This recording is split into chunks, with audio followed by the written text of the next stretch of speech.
Baik, shalom. Ya, puji nama Tuhan, kita ada pada saat yang berbahagia. Ya, ini sesuatu yang luar biasa di dalam sejarah pelayanan gereja ini, secara khusus Pak Hengki dan Ibu. Ya, saya mengikutinya dari awal dan karena itu, saudara-saudara, kalau hari ini ada, ini suatu mujizat Tuhan, suatu pertolongan Tuhan yang luar biasa.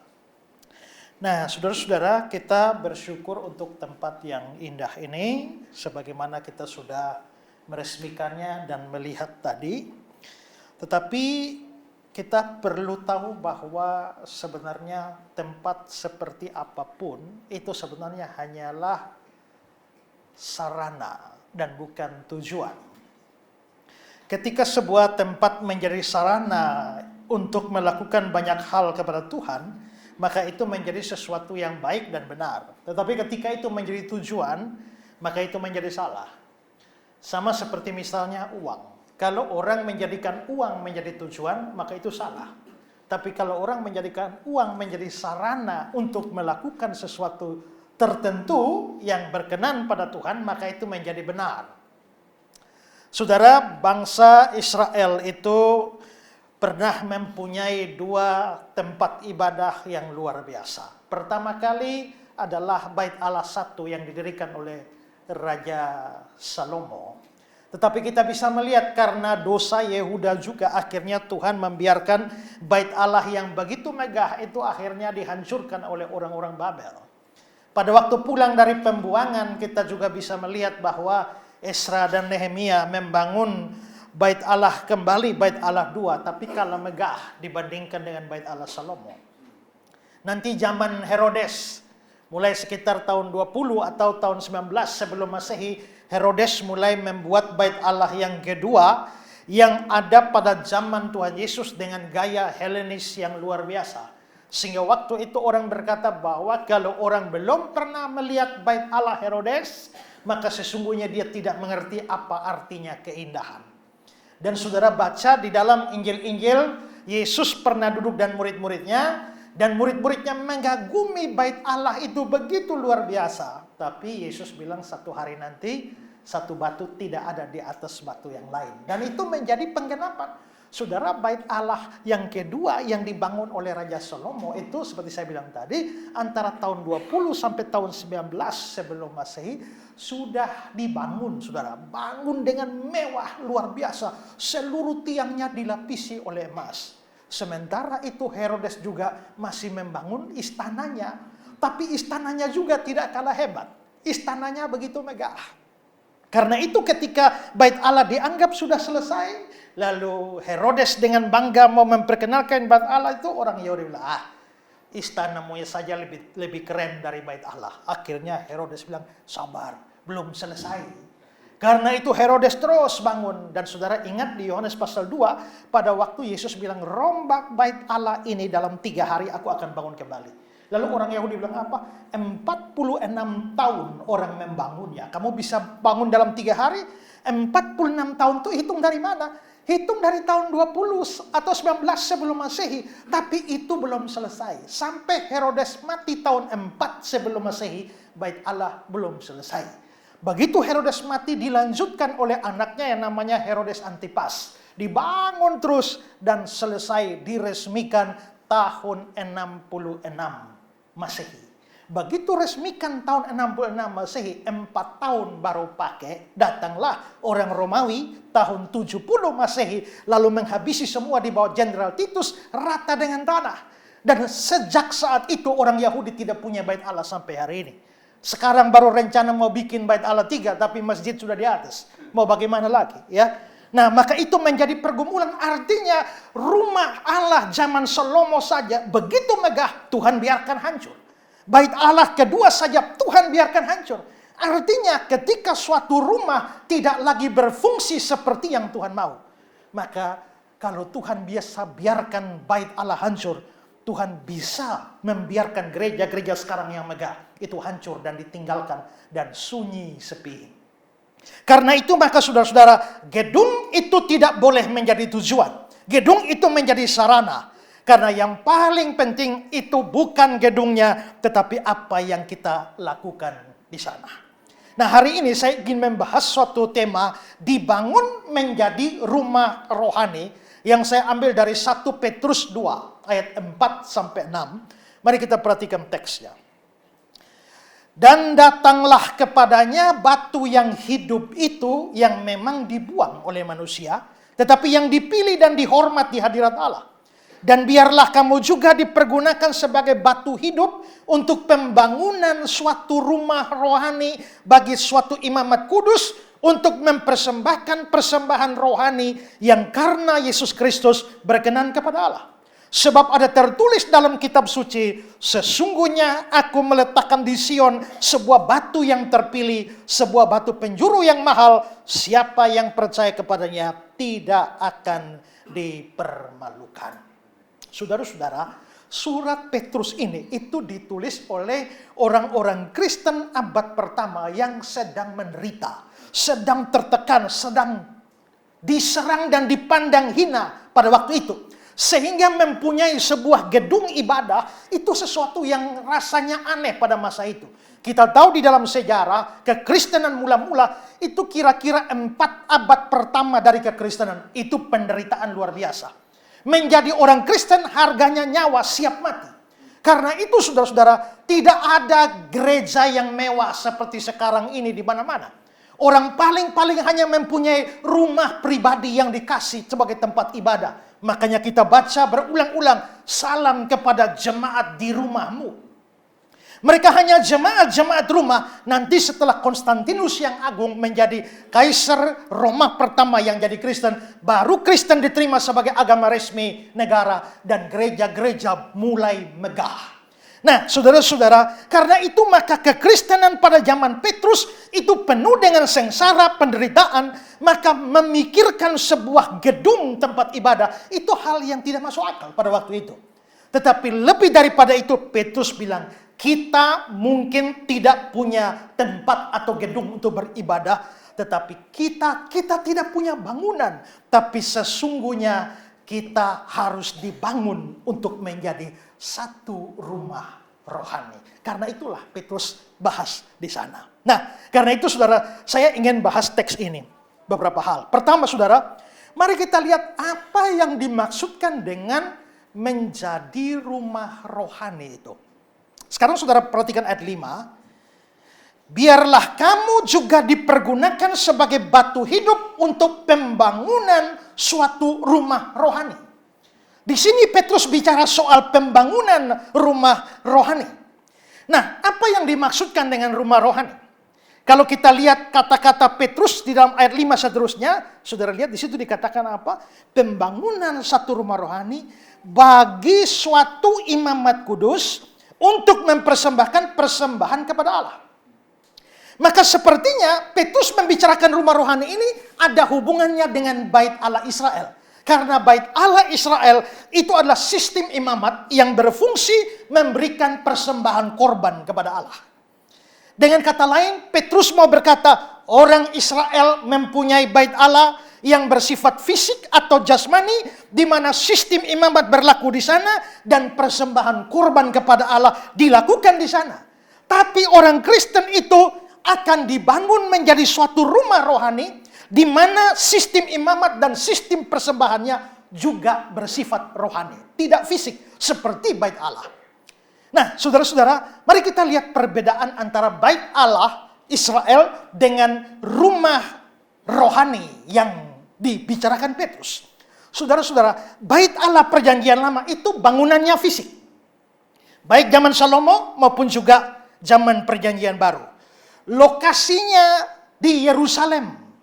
Itu adalah pusat ibadah Israel dan di sanalah Allah menyatakan kehadirannya. Karena lokasinya di Yerusalem, makanya orang Yahudi itu kalau berdoa tuh kiblatnya ke Yerusalem. Di mana saja orang Yahudi berdoa harus menghadap ke Yerusalem. Saudara baca di kitab Daniel, Daniel berdoa mengarahkan mukanya ke Yerusalem. Karena orang Yahudi itu kiblatnya ke Yerusalem. Jadi doa pakai kiblat itu bukan asli dari Islam, tidak. Itu asli orang Yahudi yang ditiru Islam. Kenapa menghadap ke sana? Ya karena memang Tuhan memilih tempat itu hadir di sana sehingga itu menjadi tempat yang utama. Karena itu Yerusalem penting. Yang kedua, saudara, imamatnya bagaimana? Yang bisa melayani di sana imamatnya hanya suku Lewi yang ditabiskan jadi imam, dan yang non Lewi tidak bisa menjadi imam. Terbatas. Korban persembahannya apa? Korban persembahannya adalah binatang, kambing, domba, lembu, hasil bumi yang dipersembahkan sebagai syarat pengampunan, ucapan syukur dan penyerahan diri. Dan keempat, kekudusan tempat.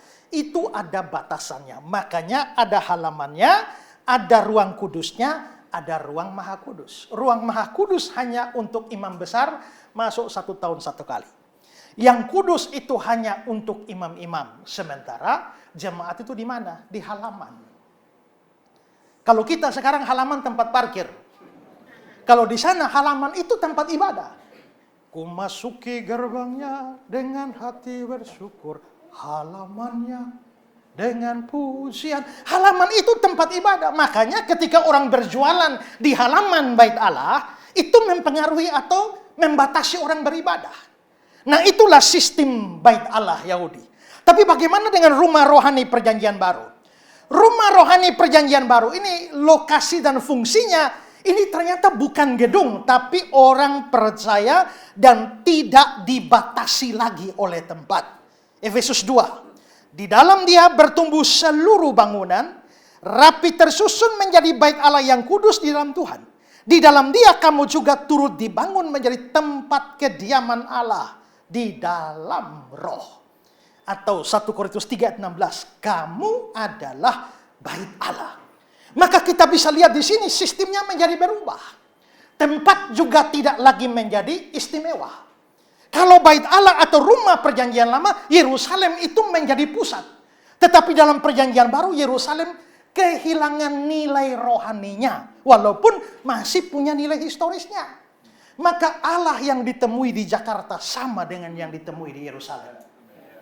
Allah yang disembah di Papua sama dengan Allah yang disembah di Yerusalem.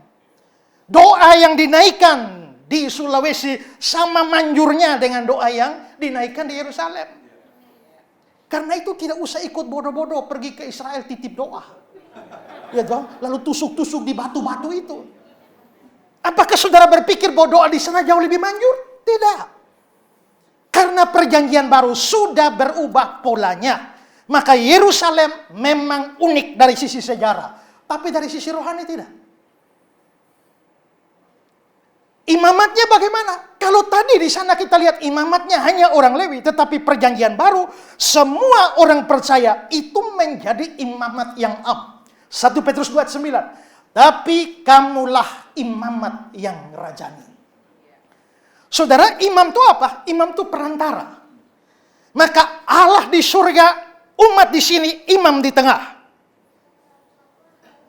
Tapi saudara, di dalam perjanjian baru, Allah di sana, Yesus perantaranya, kita di sini. Dan karena itu, untuk datang kepada Allah atau kepada Yesus, kita tidak perlu perantara siapa-siapa. Karena itulah dikatakan, kamulah imamat. Kamu sendiri berfungsi sebagai imam sehingga kamu bisa datang kepada Kristus tanpa perantara siapapun. Tidak ada lagi perantara khusus antara kita dengan pihak Allah. Kalau perjanjian lama korbannya kambing, domba dan lain. Bagaimana dengan perjanjian baru? Korban persembahannya Roma 12. Aku menasihatkan kamu supaya mempersembahkan tubuhmu. Ibrani 13. Sebab itu marilah kita oleh dia mempersembahkan korban syukur kepada Allah. Yaitu ucapan bibir yang memuliakan namanya.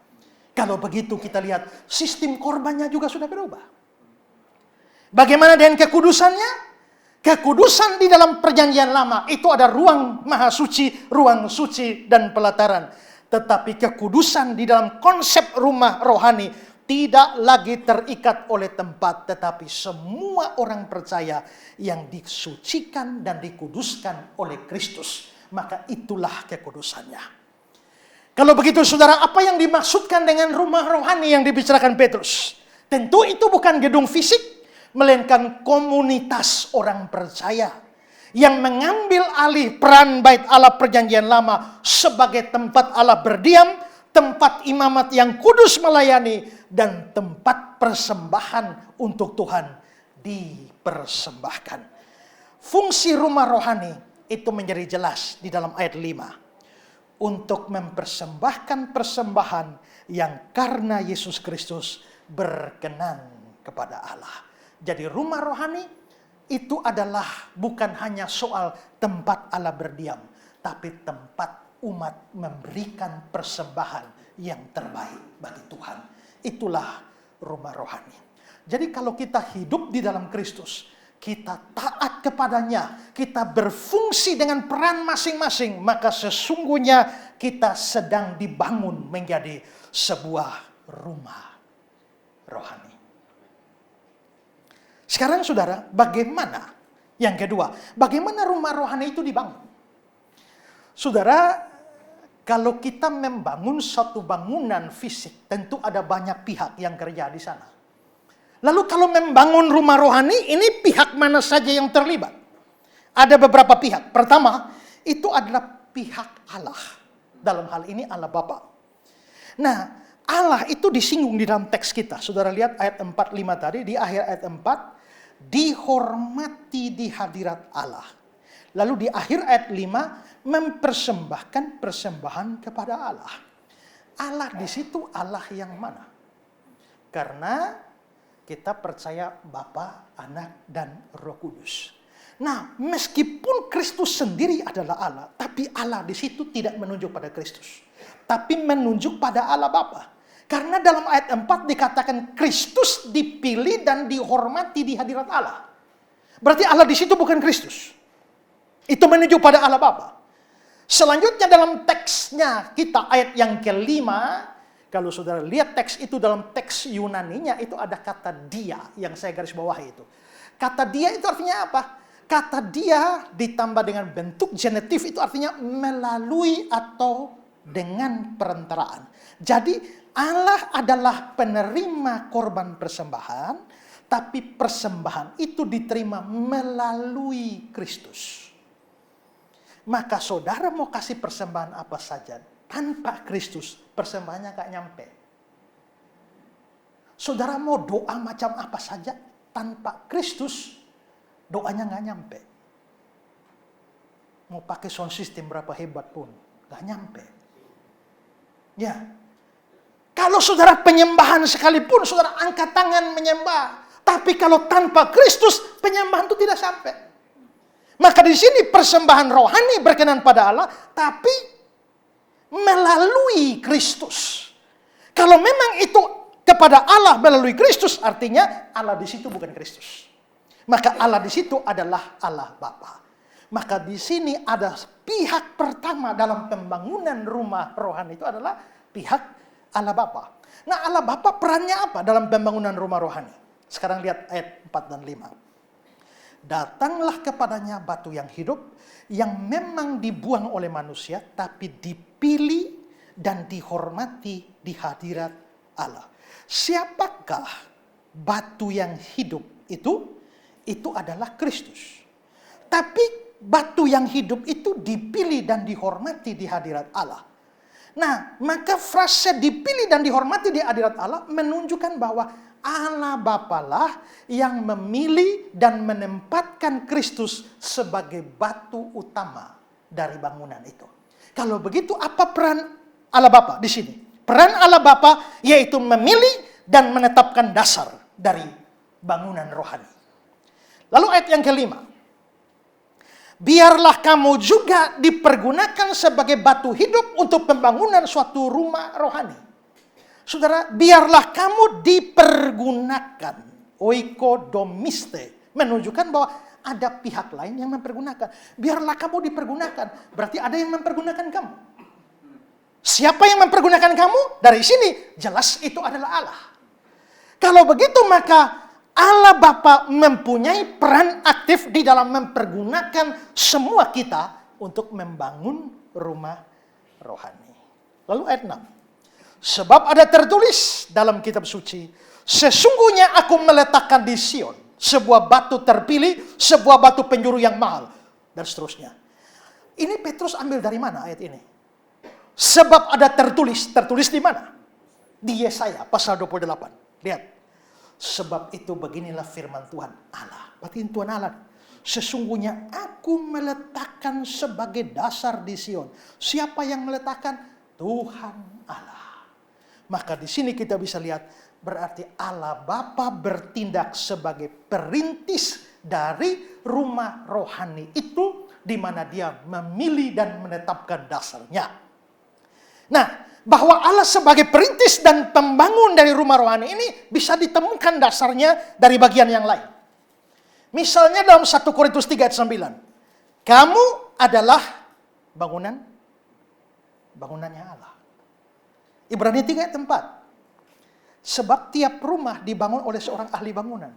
Tapi ahli bangunan segala sesuatu ialah Allah. Kalau begitu, rumah fisik di Yerusalem dibangun oleh Salomo. Dirancang oleh Salomo. Rumah fisik perjanjian baru dibangun dan dirancang oleh Raja Herodes. Seperti saya bilang tadi. Tapi rumah rohani dibangun dan dirancang oleh Allah Bapa. Karena kehendak Allah Bapa lah, maka rumah rohani itu kalau sampai berdiri, sampai jadi,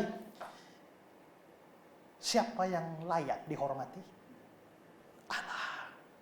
Karena Allah yang bikin berhasil pembangunan rumah rohani, maka tidak boleh ada satu kita pun yang bisa berpukul dada dan berkata, ini jadi karena saya. Ya.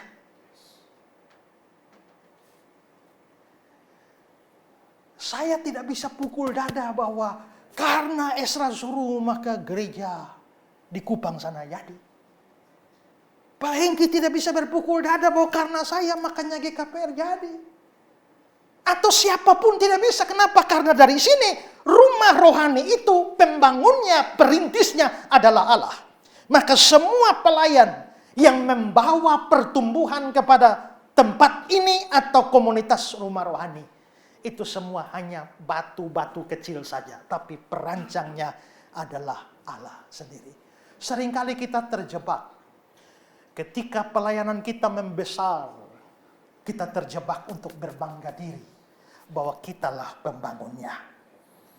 Mungkin gedung fisik kita membangunnya, tapi rumah rohani yang sesungguhnya Allah Bapa, perancangnya dan pembangunnya. Ini pihak pertama. Sekarang pihak kedua, siapa?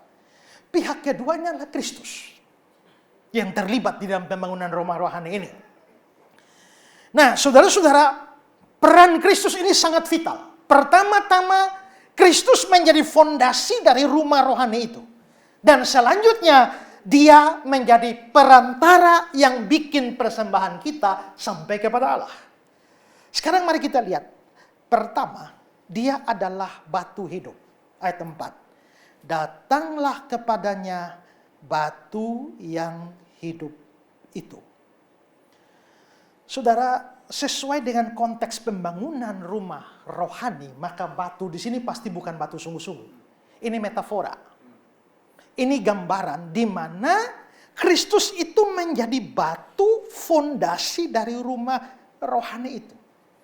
Maka pelayanan kita fondasinya mesti Kristus. Pembangunnya adalah Allah Bapa. Perancangnya adalah Allah Bapa. Yang bikin berhasil adalah Allah Bapa. Tapi fondasinya itu adalah Kristus. Tapi Kristus bukan hanya disebut sebagai batu hidup atau batu yang hidup. Liton sonta dalam bahasa aslinya. Secara umum batu itu benda hidup atau mati? Mati kan? Harusnya batu itu benda mati.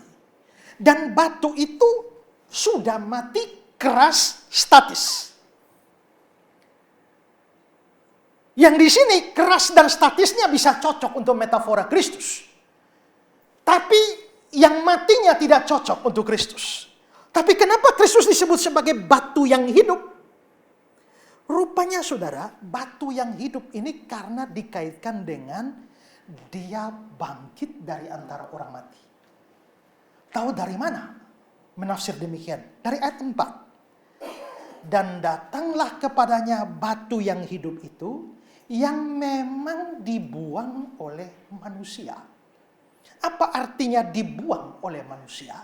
Dibuang oleh manusia ini artinya ditolak oleh manusia, tidak diterima oleh manusia, yang pada akhirnya dia dibunuh karena penolakan itu. Kalau begitu Kristus yang dibuang itu pernah mati. Tapi sekarang kenapa dia disebut sebagai batu yang hidup? Karena setelah mati dia bangkit. Maka Kristus disebut sebagai batu yang hidup, menekankan hidupnya, kuasanya yang membangkitkan itu, ditambah dengan kekuatannya dan kerasnya. Maka ini menjadi fondasi yang penting sekali bagi rumah rohani. Saudara, Kristus itu sebenarnya bangkit atau dibangkitkan? Bangkit sendiri atau dibangkitkan? Dua-duanya. Karena Allah Bapa membangkitkan Yesus dari antara orang mati. Roh Kudus juga membangkitkan Yesus. Tapi Yesus juga bangkit sendiri. Rombak bait Allah ini dalam 3 hari aku akan bangun kembali. Aku berkuasa memberikan nyawaku. Aku berkuasa mengambilnya kembali. Kalau begitu saudara bayangkan, bagaimana bisa seseorang membangkitkan diri sendiri? Itu kuasanya luar biasa. Nah, Kristus dengan kuasa semacam ini sekarang menjadi fondasi dari rumah rohani ini. Dia hidup, batu yang hidup, batu yang kuat, statis. Maka dengan kata lain, kita bisa melihat batu ini tak tergoyahkan. Terlalu kuat. Itulah sebabnya kalau rumah rohani dibangun di atas dasar Kristus, tidak ada alam maut yang dapat menghancurkannya. Saudara lihat ayat 4. Dipilih dan dihormati di hadirat Allah. Sebagai batu hidup, dia bukan batu sembarang. Ini batu pilihan. Batu yang berharga karena dihormati dan dipilih dihormati di hadirat Allah. Artinya saudara-saudara, keteguhan, keabsahan rumah rohani bukan karena kualitas manusia, tapi karena dasar yang ditetapkan oleh Allah sendiri di dalam Kristus. Setelah batu yang hidup, Kristus juga disebut dengan batu yang lain. Ayat 6. Aku meletakkan di Sion sebuah batu terpilih, sebuah batu penjuru yang mahal. Batu penjuru itu apa? Batu penjuru ini dalam bahasa Yunaninya adalah akrogoniain. Itu batu pojok, batu sudut. Kalau saudara lihat gambar ini, ya, ini adalah yang batu segi 4 persis pada pertemuan itu. Itulah yang disebut sebagai batu penjuru. Di dalam dunia kuno, batu penjuru ini adalah batu pertama yang diletakkan sebagai fondasi. Tapi yang kedua, itu batu yang yang akan menentukan arah, kesejajarannya, kelurusannya, kestabilan bangunan itu tergantung daripada batu penjuru ini. Jika batu itu goyah atau salah letak, seluruh bangunan miring, roboh waktu datang goncangan. Jadi batu penjuru ini adalah batu yang menentukan berdiri teguhnya sebuah bangunan. Nah, Yesus disebut batu penjuru karena pertama-tama dia dasar utama, tapi selanjutnya dia menentukan arah dari bangunan. Kita yang lain atau orang percaya, kita juga batu, tapi bukan batu penjuru. Karena itu saudara-saudara, kita yang lain ini harus sejajar dengan batu penjuru itu. Kalau kita lari miring dari batu penjuru itu, bangunan itu pasti rusak. Bangunan itu pasti roboh. Karena batu penjuru itu menentukan arahnya. Maka ini berarti bahwa di dalam pelayanan kita, di dalam rumah rohani ini, Kristus menjadi penentunya. Kristus menjadi penentu arahnya. Kalau sampai kita orang percaya menjadi miring dari Kristus, maka bangunan itu pasti akan roboh. Nah, saudara-saudara, itu berarti apa? Ajaran gereja harus sejalan dengan ajaran Kristus. Praktek gereja harus mencerminkan karakter Kristus. arah pelayanan harus tunduk pada kehendak Kristus, bukan pada selera zaman. Saudara-saudara, banyak orang membangun pelayanan sekarang. Tetapi rupanya batu-batu yang mereka susun dalam pelayanan mereka, itu sudah miring dari batu penjuru. Misalnya dari aspek ajaran. Banyak ajaran itu sudah menyimpang dari ajaran Kristus. Sementara Kristus mengatakan, akulah jalan kebenaran. Tidak seorang pun sampai kepada Bapa kalau tidak melalui aku. Tapi bagaimana bisa ada gereja yang mengajarkan bahwa orang-orang yang tidak percaya pada Kristus pun bisa ada kemungkinan diselamatkan? Itu berarti batu yang mereka susun sudah miring dari batu penjuru. Atau saudara, misalnya ajaran inklusif saja. Sementara ajaran Alkitab, Yesus satu-satunya jalan keselamatan. Di luar Kristus, binasa semua. Ajaran pluralisme berkata, asal orang taat pada agamanya pasti selamat. Yang ini bilang Kristus satu-satunya jalan. Lalu ada yang datang pada tengah. Kristus memang satu-satunya jalan. Tapi satu-satunya jalan untuk siapa? Kristus satu-satunya jalan untuk orang Kristen. Tapi bagi orang agama lain, mereka punya jalan sendiri. Cantik ya, win-win solution ya. Atau ada yang berkata, Kristus betul-betul satu-satunya jalan. Tapi ingat, Yesus dari Nazaret hanya salah satu Kristus. Karena Kristus itu artinya yang diurapi. Yesus dari Nazaret diurapi, makanya disebut Kristus. Tapi ada orang dalam agama lain yang juga diurapi, maka itulah Kristus-Kristus yang ada di dalam agama lain. Maka Yesus hanya salah satu Kristus. Saudara-saudara, ajaran ini seringkali dikhotbahkan di gereja. Itu berarti ajarannya itu sudah miring dari batu penjuru ini. Kalau sudah miring seperti itu, percayalah, rumah rohani itu tidak akan bertahan dan roboh. Itulah sebabnya liberalisme penuh di Belanda, di Jerman, pada mereka pusat reformasi.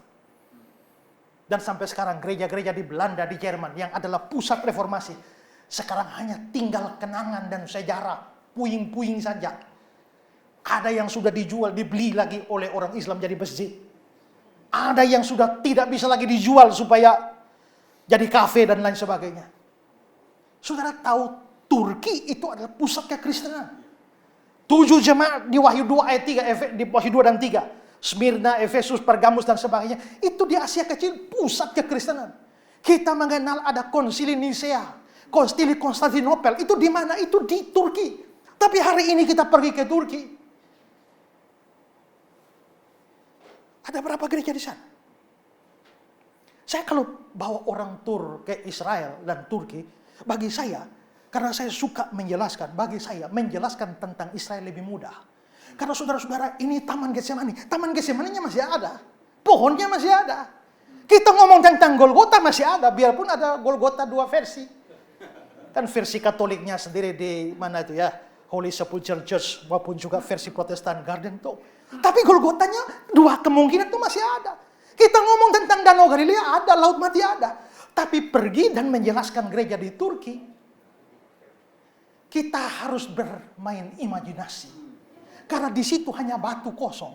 Dan kita mesti lihat, saudara-saudara, dulu pernah ada sebuah bangunan di sini. Maka kita mulai mencoba menjelaskan dalam bayang mereka. Padahal kita tidak pernah mimpi, dulu orang tidak pernah mimpi. Saudara, di Efesus itu ada di Turki. Dan Efesus itulah tempat Paulus pernah beritakan Injil di sana. Tempat Apolos, apologet hebat itu. Tempat Timotius menginjil di sana. Rasul Yohanes punya rumah tuh di Efesus dan mati di sana. Tapi hari ini berapa banyak gereja? Nggak ada lagi. Ketika mulai miring dari batu penjuru, maka tidak ada alasan lagi untuk berdiri teguh. Ada banyak contoh. Gereja menjadikan keberhasilan dunia menjadi ukuran berkat. Kalau gerejanya menjadi kaya, ini gereja berhasil. Kalau gerejanya jemaatnya kaya-kaya, maka ini jemaat berhasil. Salib, penderitaan, pengosongan diri hampir tidak diberitakan di dalam banyak gereja. Yang penting umat jadi sukses. Itu sudah ajaran yang sudah bergeser dari batu penjuru. Gereja menyesuaikan diri dengan budaya populer. Dosa tidak lagi disebut, tapi ini hanya kelemahan. Khotbah diatur supaya tidak menyinggung siapapun. Standar kekudusan dilonggarkan demi penerimaan sosial. Gereja mengidolakan pemimpin rohani lebih daripada Kristus.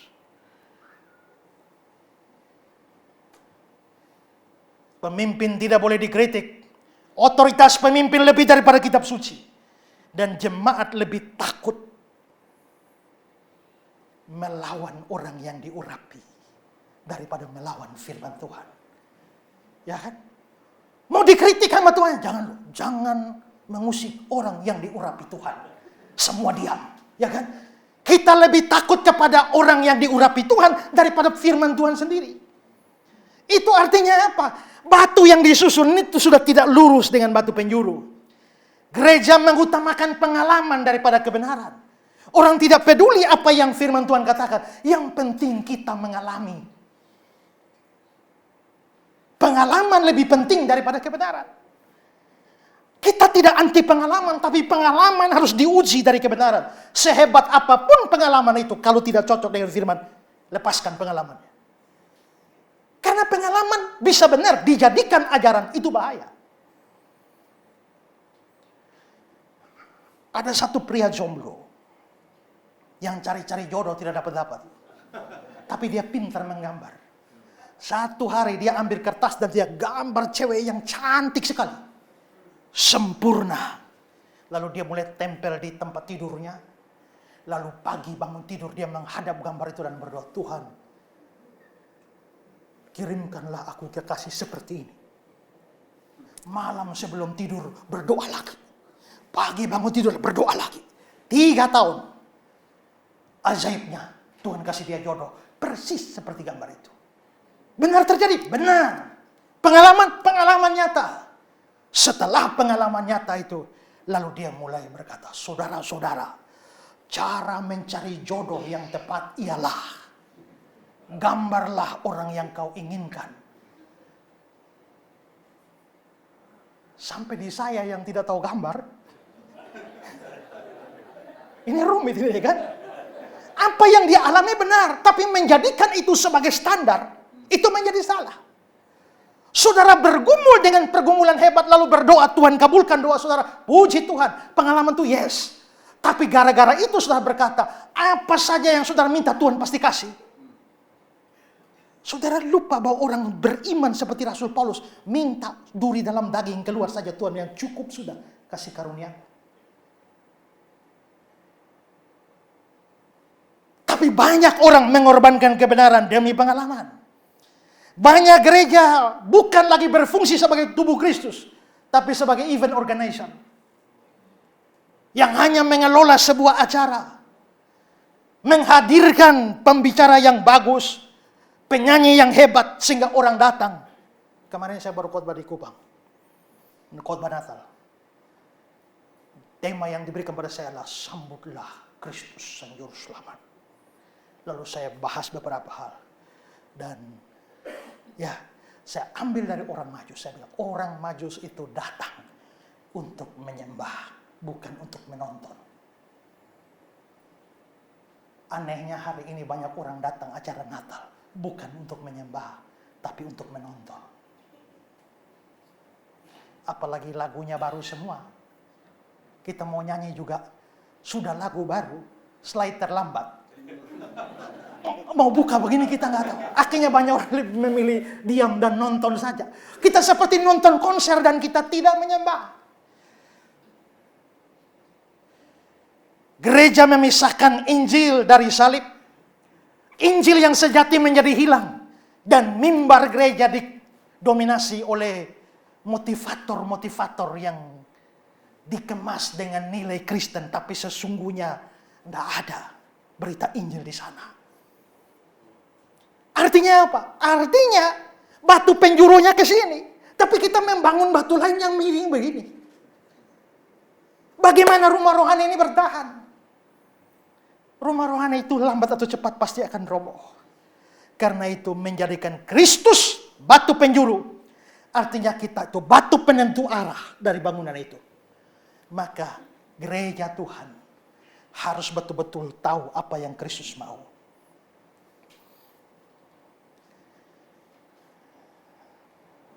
Ada satu kalimat yang tadi saya baca yang nanti sebentar akan diperdengarkan. Bagus sekali. Persis seperti yang saya khotbahkan ini. Doa kita supaya mimbar ini itu menjadi tempat Injil yang sejati diberitakan. Nah, saudara-saudara, Kristus itu hidup, dia menjamin keselamatan kita. Karena itu ayat 6 berkata, siapa yang percaya kepadanya tidak akan dipermalukan. Dan Kristuslah yang menjadi alasan mengapa persembahan kita diterima. Ujung ayat 5. Untuk mempersembahkan persembahan rohani karena Yesus Kristus. Maka ketika batu penjuru itu tidak ada di gereja, selesailah rumah rohani itu. Hancur. Itu pihak kedua. Sekarang pihak ketiga, yang terakhir. Tadi ada pihak Allah Bapa. Kedua ada pihak Kristus. Sekarang ada pihak kita, orang percaya. Sekarang lihat ayat 4. Dan datanglah kepadanya batu yang hidup itu. Berarti kita disuruh datang pada batu hidup. Batu hidupnya Kristus.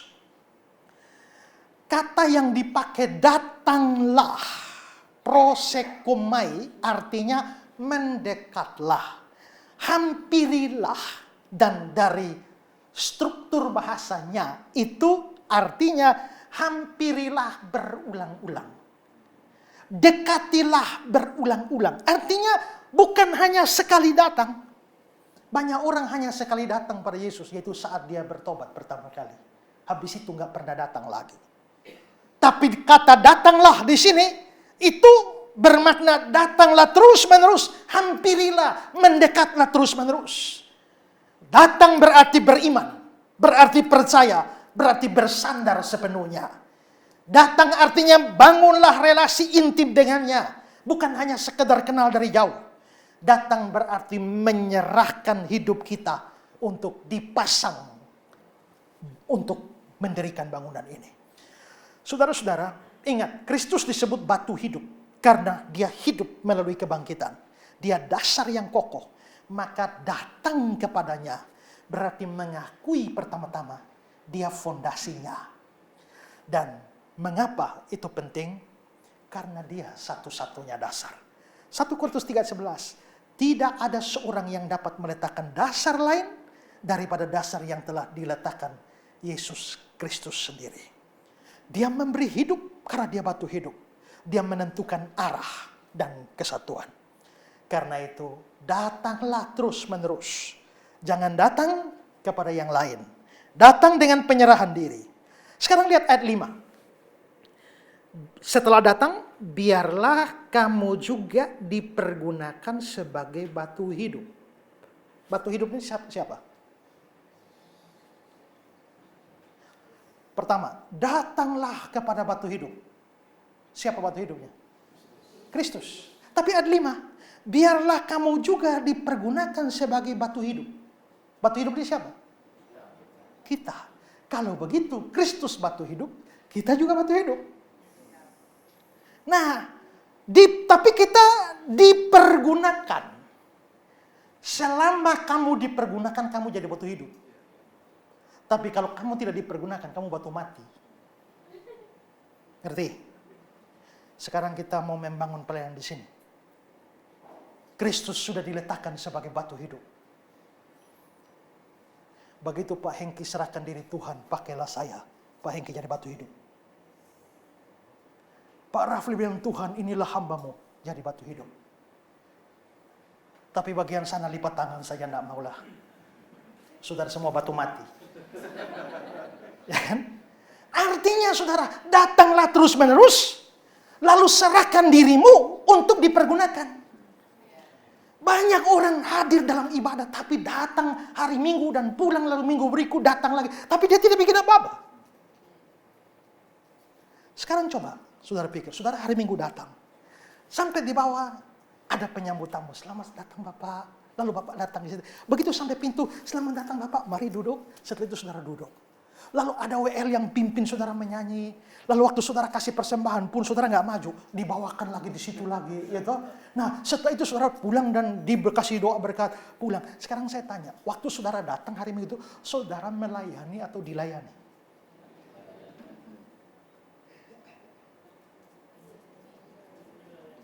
Kalau saudaranya datang dan tidak bikin apa-apa, 1, 2, 3 tahun, saudara batu mati. Dan banyak anggota gereja memang batu, tapi mati. Dan berapa banyak batu mati ada di dalam gereja hari ini? Karena itu dikatakan biarlah kamu dipergunakan. Bagaimana dipergunakan? Pertama datang terus-menerus dulu. Setelah datang terus-menerus, kamu harus membiarkan dirimu dipergunakan. Ini bentuk pasif. Artinya kamu yang dipergunakan. Siapa yang mempergunakan? Allah yang mempergunakan kamu. Tetapi kalau kamu sendiri sebagai seorang manusia tidak mau memberi dirimu untuk dipakai, kamu batu mati. Ingat, Tuhan Allah merancang bangunan hidup itu ya. Sudah taruh Kristus sebagai fondasi dan batu penjuru. Lalu yang batu-batu di tembok-tembok ini siapa? Ini fondasinya Kristus. Lalu yang batu-batu di atas ini siapa? Kita. Ya. Dan setiap batu ada tempatnya. Yang tak bisa diganti oleh orang lain. Pak, batunya Bapak itu yang di sini nih setiap hari Minggu itu. Itu tempat Bapak. Tapi kalau Bapak mau taruh tempat Bapak di tempat lain, nanti nggak cocok. Masing-masing kita punya tempatnya. 1 Korintus 12 ayat 18. Allah telah memberikan kepada anggota masing-masing secara khusus satu tempat pada tubuh. Jadi di tubuh itu ada masing-masing ada tempatnya. Mata tuh di sini. Telinga di sini. Nah kalau mata mau ke sini, ini jadi rumit.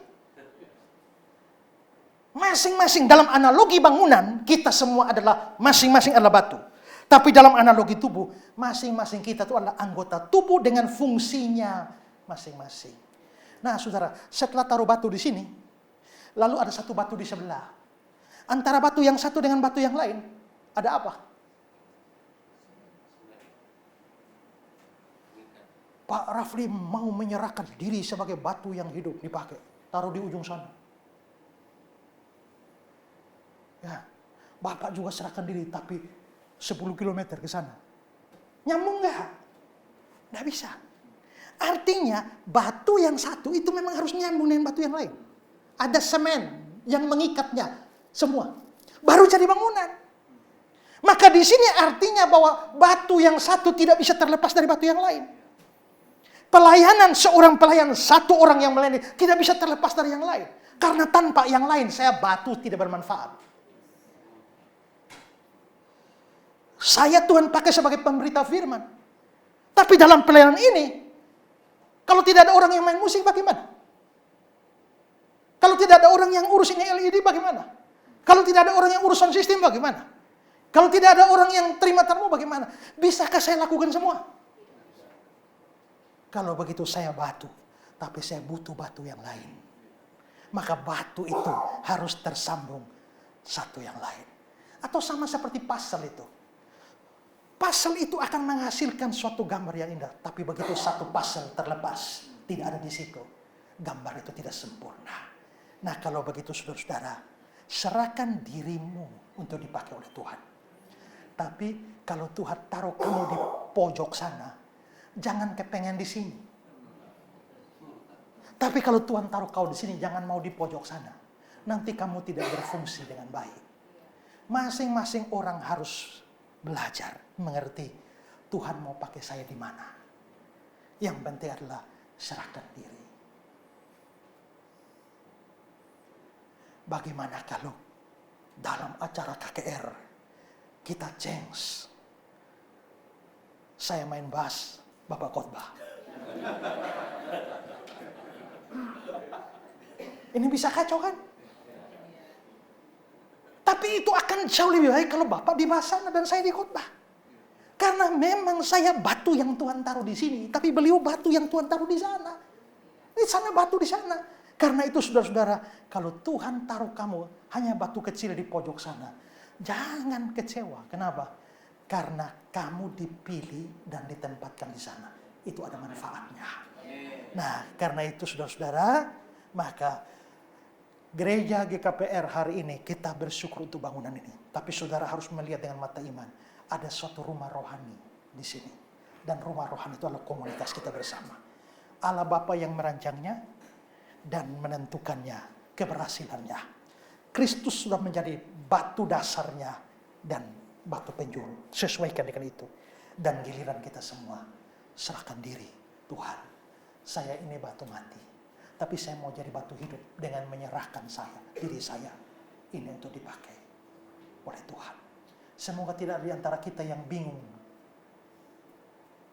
Saya mau dipakai Tuhan bagaimana? Kalau saudara bingung, konsultasilah. Karena kalau saudara betul-betul orang percaya, saudara pasti dipergunakan. Hanya tinggal menetapkan di mana tempatnya. Kalau tidak cocok di sini, cari di tempat yang lain. Tidak cocok, cari di tempat lain. Karena kita tidak selalu cocok di tempat yang ini. Dulu waktu saya menjadi mahasiswa teologi, diutus. Karena itu gereja pernah bubar. Gedung gerejanya sudah ditutup oleh orang sebelah. Akhirnya terpaksa dijual. Jemaat-jemaat sudah buyar, baru saya datang cari satu-satu. Jadi saudara tahu, yang main gitar juga saya, yang khotbah juga saya, pimpin liturgi juga saya, khotbah pemuda juga saya, sekolah minggu juga saya. Dan begitu saya mengajar sekolah minggu, saudara-saudara, nah ini saya cepat naik darah ini kalau ini ya. Dan saya lagi mengajar ini ya. Sementara mengajar, satu anak lari keluar naik pohon, saya kejar dia, saya tangkap dia, saya bawa di sini. Begitu saya kasih duduk, satu lari lagi, saya tangkap sini. Ini lama-lama bikin saya emosi, ya, emosi. Begitu saya masuk, tiba-tiba semua anak tidak ada di kursi. Kenapa? Tiarap mereka semua. Lalu mereka tembak saya dari bawah pakai kayu. Saya jengkel, saya ambil sapu, saya tembak balik ke mereka. Habis tembak mereka, baru saya bilang, adik-adik ingat, hidup itu adalah peperangan rohani. Ya. Saya geleng-geleng kepala. Sepertinya saya mau jadi batu Tuhan, tapi bukan di situ tempat saya Tuhan. Tapi ada orang lain yang, selamat sore adik-adik. Saya lihat tuh, saya kayak, aduh, kenapa ada orang yang bergaya seperti itu ya? Tapi ternyata mereka dipakai sebagai batu di situ. Kalau begitu, masing-masing harus bergumul supaya mendapatkan tempatnya. Tapi kalau sudah ketemu tempatnya, jangan mau tempat orang lain. Fokus di sana dan Tuhan bisa pakai kamu sebagai batu yang hidup untuk suatu pembangunan rumah rohani. Selamat melayani. Sukses selalu dalam Tuhan untuk GKPR. JKI GKPR. Tuhan Yesus memberkati.